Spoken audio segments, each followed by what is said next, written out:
Welcome back to Monday Musings, a casual conversation about culture and theology. I'm Justin Ely. And I'm Daniel Chen. We're just a couple guys talking about some stuff. It is the Monday after Easter. On my calendar on my phone, it's listed as Easter Monday. Yeah, that seems like that's not a thing. I don't think it is. Maybe it's just an excuse to get off of work for an extra day. It's Easter Monday. Google's just making stuff up now. Yeah. Actually, what calendar do you use? I use just the Apple calendar. I don't know what. Mine is attached to my Gmail. Mine is too, but it's like So it like draws it routed in. through. Yeah. Yeah. So happy Easter Monday, everybody. And we're actually going to be talking about Easter on this Easter Monday. We're going to be talking about evidences of the resurrection. So we just wanted to give a few apologetic resources on how to talk about the resurrection and why it's historically reliable with your friends, your neighbors, your family, coworkers. But because it is the first Monday of the month, we want to start with our Listener of the Month segment. So first I just want to say, if people are confused, we were recording a week ahead, then decided that wasn't the best way. So now we are, I don't know, live. We are What do you want to? semi-live. Hopefully, if you're listening to us Monday at lunch, right now it is Monday around 10 o'clock in the morning that we're recording. So if you're like, when do you record this? Monday morning. Because Monday it's mornings, and we Monday release musings.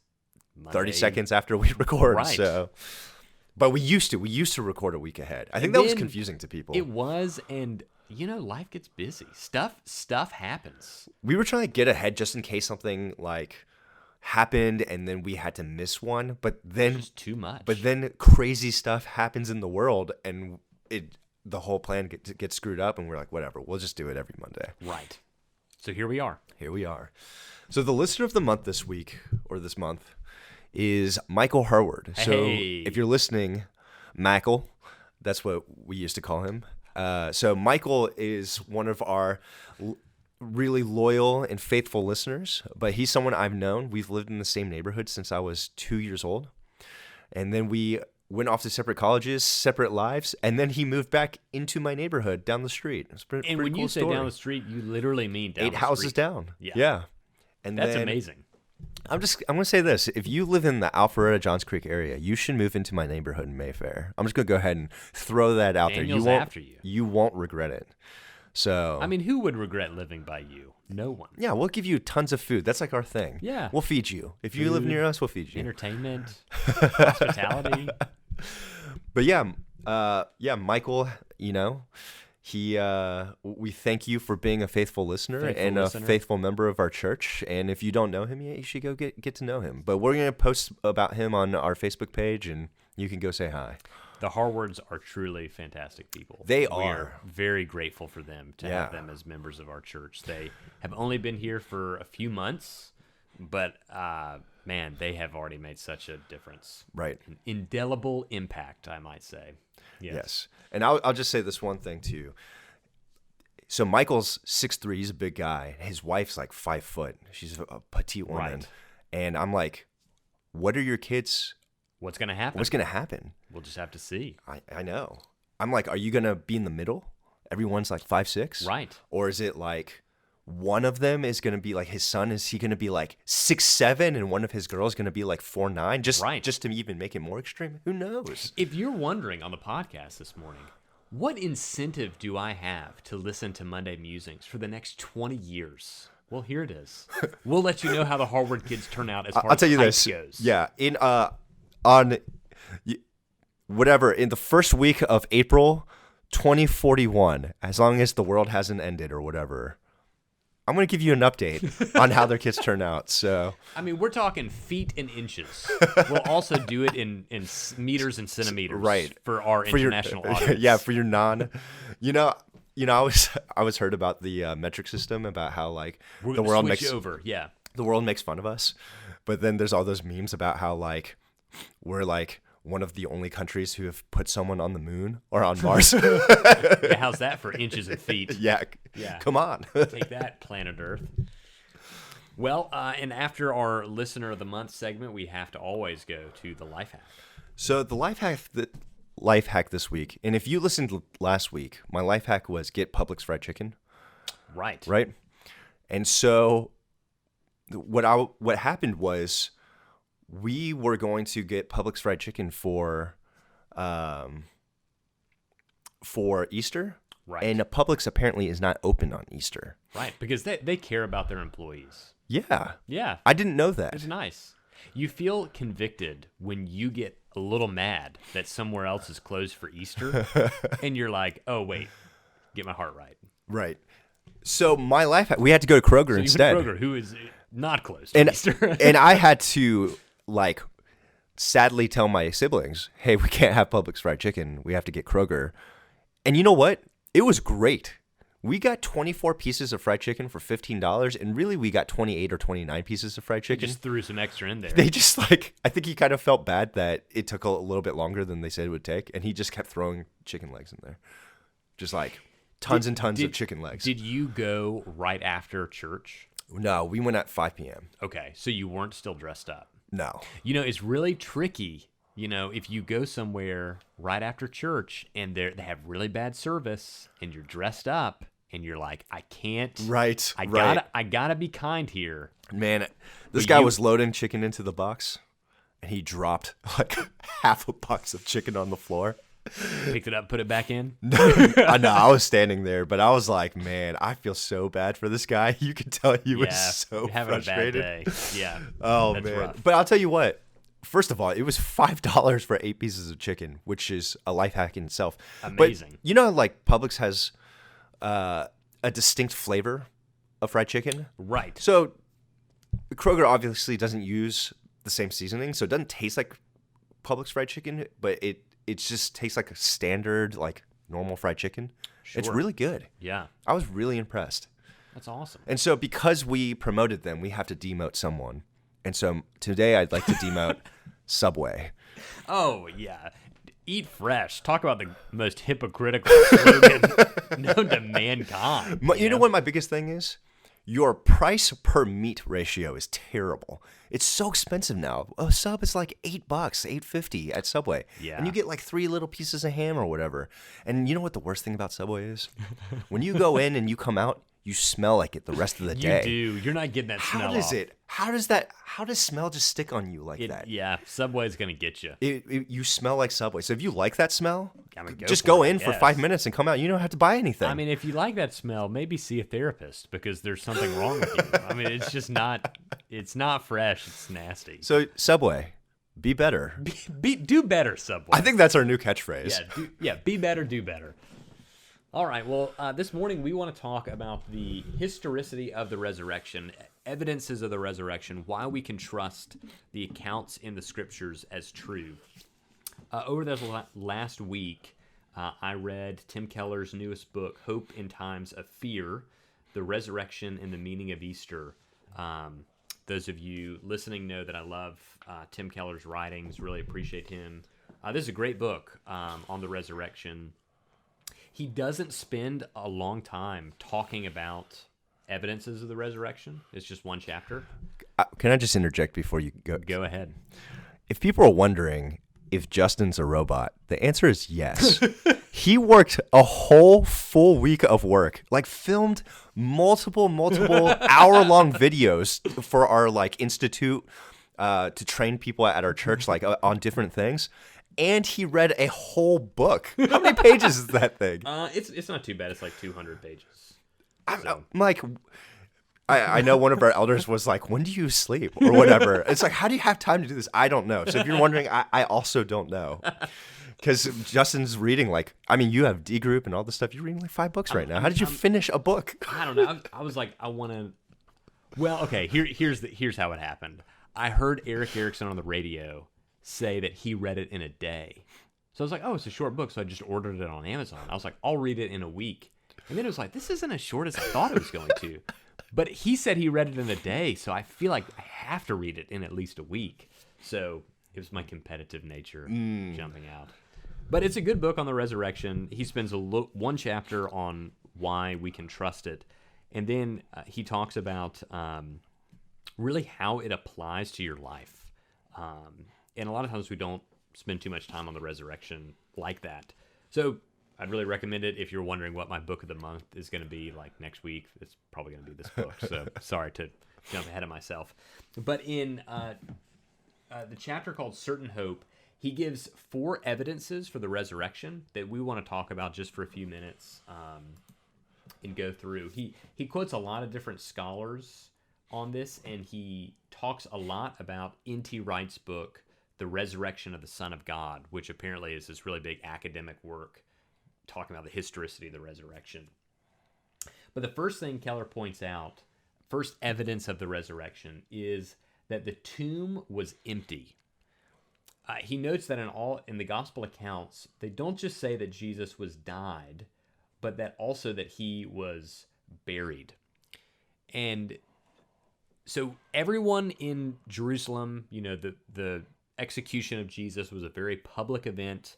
People would have known where he was buried. Roman guards were placed at the entrance of the tomb.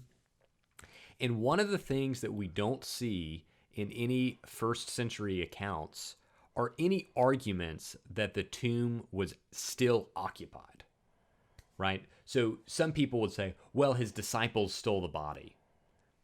But no one said, no, guys, his body's still here. Look, here's the tomb. There's still a body in there. So people knew where the tomb was. No one said the tomb was still occupied. Everyone agreed that the tomb was empty.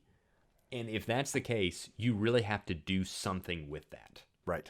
Right. There's no body there. And just to even tag on that, basically every historian believes that Jesus of Nazareth was a historical figure. Right. Right? The people who try to disprove the historicity of Christ or of Jesus is considered wacko, kind of crazy. Yeah, no one really thinks. And so the fact that the historians knew, that means there's enough evidence outside of the Bible that even secular historians would say, yeah, this man walked the earth, right? And so that fact that there's so many people that wrote about Jesus, it was documented. The fact that no one saw, they could go to the tomb and, like you said, it was empty, is a really big deal. Right. And he quotes Peter Williams, a theologian, historian, said, it's hard to imagine belief in a risen Jesus getting very far if one could easily point to the grave in which he was still present. So you have to argue, at the very least, right, the tomb was empty. No one is arguing with that. Second piece of argument he gives is that there is a large number of people across a whole bunch of different life circumstances and life backgrounds that testified to the risen Jesus.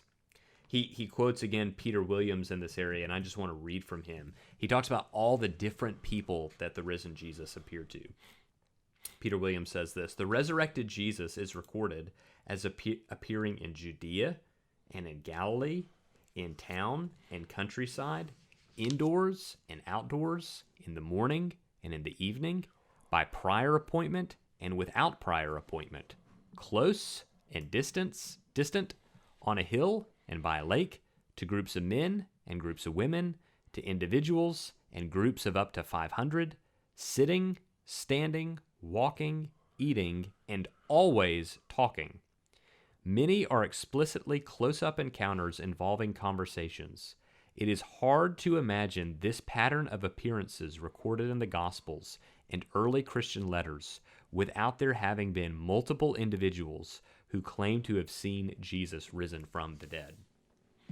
This is a great point, because a lot of times when people try to debunk the resurrection, one of the things they say is, look, you had Jesus's 11 disciples. Judas had betrayed him, so he's gone, so you got 11 left, who had placed all their hope and faith in this guy. They were devastated. So their grief brought them to a point of almost like hallucinating. They made up this story to help them get through the grief that he had risen from the dead. But Peter Williams pointed out, finding all these texts, all the different ways, places, settings that Jesus appeared to well over 500 people. You don't have mass hallucinations that big. Right. And so the variety of... Well, and over that period of time as well. Of time. Yeah, I've heard of weird stories about cities that all decide to like dance at the same time and stuff. But that was like one night. It was like super weird, right? But this is like over a long period of time in different locations to different people, right? Right. Yeah. And so you don't hallucinate like that. And like I pointed out in the sermon yesterday, it is important that Jesus's first appearance were to women who, at the time in the culture, their testimony wasn't even valid in court, you know? So if you were making up this story long after, you would have not included women as a part of it because it would have actually hurt your case. So saying Jesus first appeared to women hurt their case in their culture because women weren't considered reliable. So the only reason that would have been recorded is if it actually happened that way. Right. So just the sheer number of eyewitnesses to the resurrection, they reference individuals who had seen the risen Jesus in the gospel accounts as if to say to the readers, why don't you go and talk to them and ask them about it? Right. You know, throughout the gospels, even outside of the accounts of the resurrection, you find these really like minor characters that don't seem to have any significance to the plot line of the story, but they're referenced. So-and-so, the son of so-and-so. Right. At the town of whatever. And it makes sense to us as modern readers because we're used to modern nonfiction, you know, that includes minor characters. Right. But our current our current fiction didn't exist in the first century. And the idea of like myth didn't include minor characters for no reason. Right. The reason these minor characters are included in the scriptural accounts is the authors are telling you they were eyewitnesses. Go ask them. Yeah. Go ask Simon. I'm not making this up. Yeah, go talk to him. So, yeah, the large number of eyewitnesses is certainly something that you have to come to terms with as you talk about the resurrection and really kind of helpful defense of the truth behind it. The third reason Keller gives, and this was new to me, I really enjoyed this part, is the strangeness of the risen Jesus. The strangeness of the risen Jesus. So he notes that when Jesus is resurrected, he's not immediately identifiable to his disciples, but he's also not like gleaming with light and like, you know, just this like angelic being. He looks like a human. They don't recognize him at first, but once he identifies himself as Jesus, people are like, oh, that is him. I do recognize him now. And he points out that the only categories people would have had about resurrection would have been something like Lazarus, who was resurrected and looked exactly like he did before, or some kind of dazzling heavenly figure, right, that just kind of blinded you with light. Right. But Jesus is neither of those two things. And so his resurrection is so strange, it doesn't fit into any kind of category. Yeah. Yeah, it's like if you're writing a story, you would write in a certain, you know, genre kind of. Right. But this doesn't fit anything. It doesn't fit anything. I heard an interview Eric Erickson had with Tim Keller the other week, and he said, he gave a great example. Tim Keller says he likes science fiction a lot. And when you read a lot of science fiction or you watch science fiction, you're kind of like, oh yeah, I kind of see where they got that from. They stole that from this other place. For example, right, if you, like the new Star Wars trilogy, like especially that first one, The Force Awakens, you're like, oh, this is A New Hope all over again, just with new technology. Right. It's not a new story. Which I'm totally cool with. I was totally okay with Yeah. it. It was the next movie that messed everything up. Yeah. But right, so with the resurrection of Jesus, you don't have that. You don't have, when you see this resurrected Jesus, you don't have this like, oh, I see where they got that from. It was totally unprecedented in any kind of area. So it shattered all the categories that existed or all the ways people had imagined anything like this before, which is helpful to talk about. And the fourth evidence he gives, and the final evidence, was what N.T. Wright called the inexplicability of the early church's resurrection faith. So the belief in the resurrection didn't make sense. And he looks at it from two views. One, from ancient Judaism. All the disciples were Jewish, right? Judaism didn't believe in a one-person resurrection ahead of the end-time resurrection for everyone. So all Jews believe, or the Pharisees believed in an end-time resurrection of the body, but it happened at the end of time, and it happened to everyone at once. No one within Judaism believed that one person would be raised before the end of time by himself. But overnight, the early church starts believing this. When you look at the history of ideas, people's ideas change slowly. Right. This is a radical departure. Furthermore, the last faith in the world to worship a person as God would have been the Jewish faith.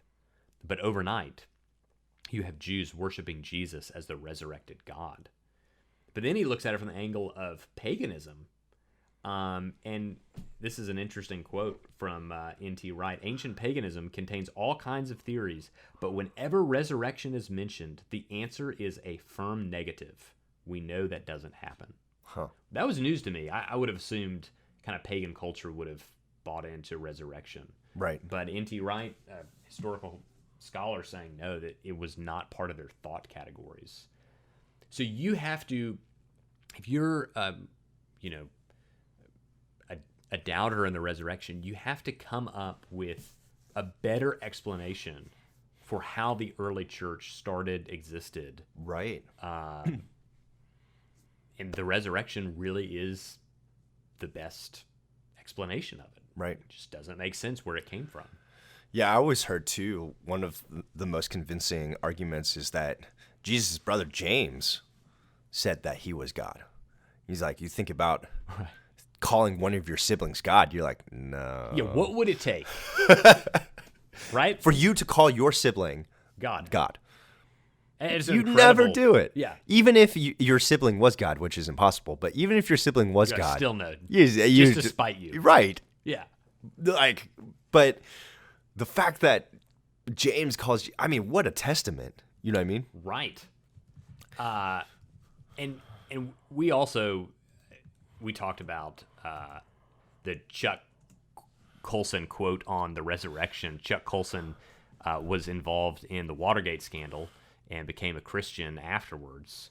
And it's just a great quote. He said, "I know the resurrection is a fact, and Watergate proved it to me. How? Because 12 men testified they had seen Jesus raised from the dead, then proclaimed that truth for 40 years, never once denying it. Everyone was beaten, tortured, stoned, put in prison.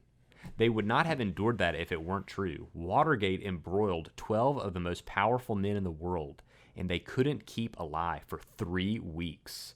You're telling me 12 apostles could keep alive for 40 years? Absolutely impossible."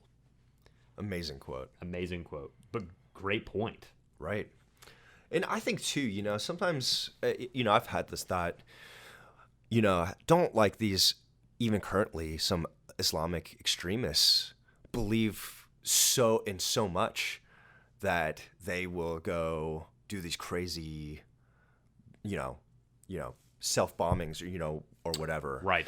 And I don't know if you've ever had the thought. I've always man, it's hard to compare beliefs. It's hard to say, well, what makes these disciples' beliefs better or whatever. Sure.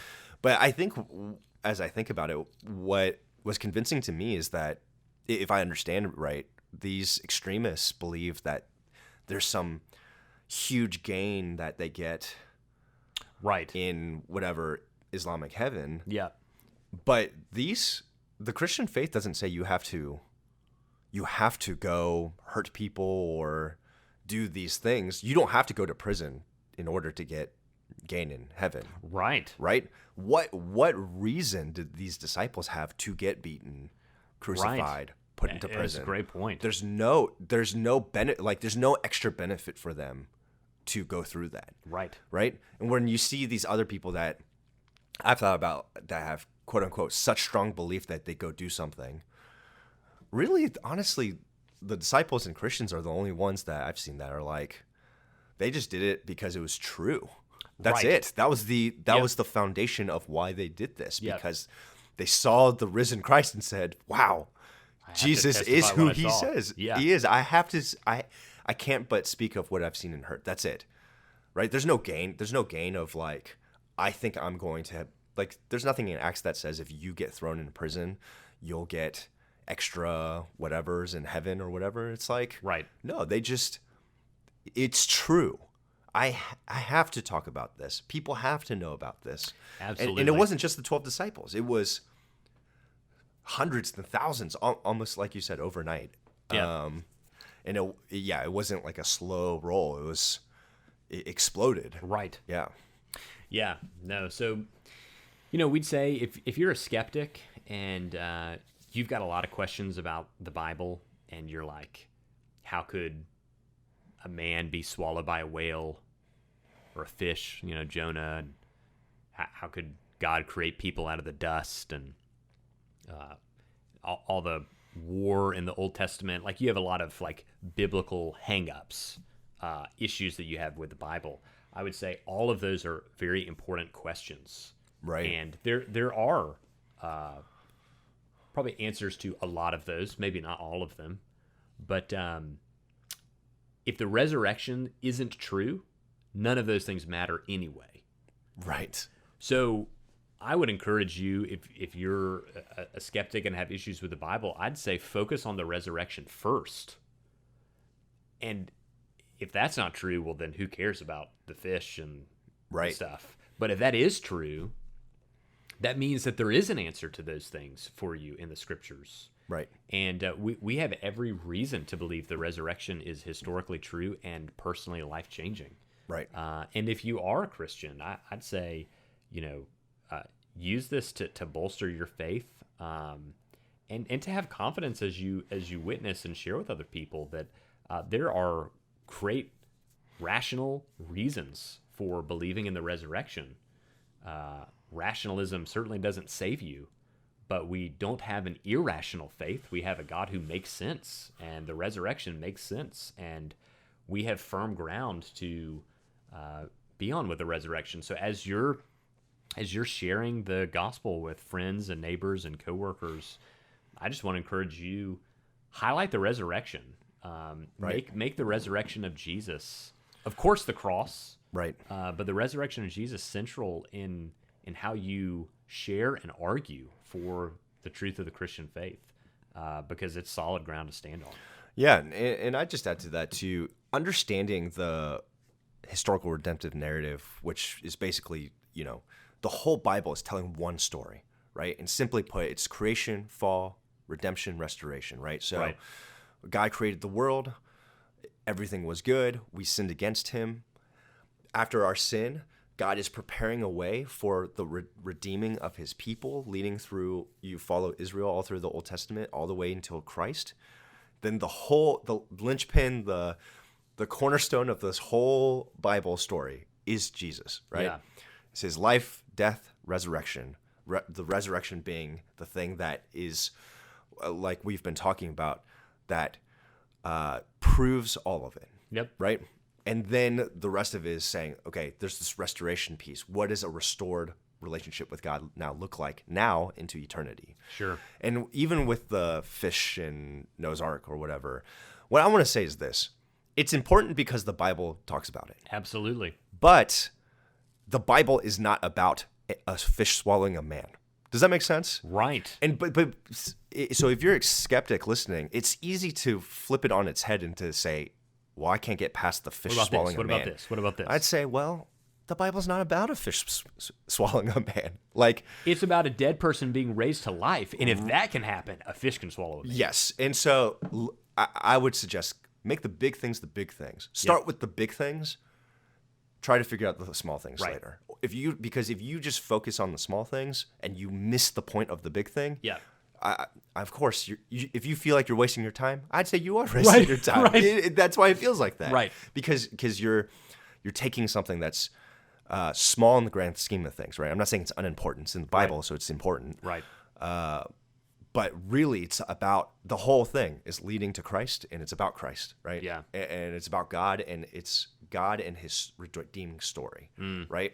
And so once again, if you're a Christian, if you read the Bible in light of that, even the Old Testament makes so much more sense. It's good. The Old Testament is so much more enjoyable to read if you understand the whole story rather just reading it like compartmentalized book by book. It's good. Good word. Well, thanks for joining us for Monday Musings as we've talked about evidences for the resurrection. We will talk to you again next week.